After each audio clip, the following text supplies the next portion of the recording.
যে তোমার রাতের ঘুম কেড়ে নিয়েছে তার রাতের ঘুমের স্বাদ অটোমেটিক্যালি হারিয়ে যাবে। যে তোমার সুখটা কেড়ে নিয়েছে, যে তোমার মুখের হাসিটা কেড়ে নিয়েছে, সে কোথাও কোনোদিন সুখ খুঁজে পাবে না, কখনোই সুখ খুঁজে পাবে না।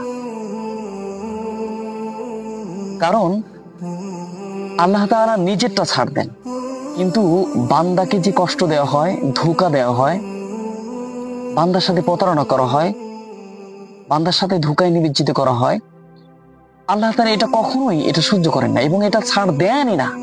কারণ একজনকে কষ্ট দেওয়ার পরে নিজে আরামের ঘুম ঘুমাবে এটা কখনোই সম্ভব নয়। এটা কেন সম্ভব নয়? কারণ আল্লাহ তাআলা বান্দাকে কষ্ট দেওয়া এটা সহ্য করতে পারেন না। আল্লাহ তাআলা নিজে বান্দাদেরকে সৃষ্টি করেছেন, কিন্তু একজন বান্দা হয়ে একজন বান্দাকে কিভাবে আমরা চূর্ণ বিচ্ছিন্ন করে দিই, ধ্বংস করে দিই। সেই জন্য হতাশ হয়ে যাওয়া যাবে না। লা তাহজান ইন্নাল্লাহু মা'ানা, আল্লাহ অবশ্যই তোমার সাথে আছেন। সেজন্য একটু ধৈর্য ধরে তোমাকে নিতে হবে এবং তোমাকে বুঝতে হবে যে আমার আল্লাহ আমার সাথে আছেন। আমার সমস্ত কষ্টগুলো আমার আল্লাহ তাআলা অবশ্যই লাঘব করে দেবেন ইনশাআল্লাহ। এটা তোমাকে বুঝতে হবে এবং এর উপর তোমাকে আমল করতে হবে। এবং ইয়া আইয়ুহাল্লাযীনা আমানু ইসতাঈনু বিস-সাবরি ওয়াস-সালাহ, নামাজের মাধ্যমে তুমি যদি আল্লাহর কাছে ধৈর্য ধারণ করতে পারো, অবশ্যই তোমার সফলতা অনিবার্য।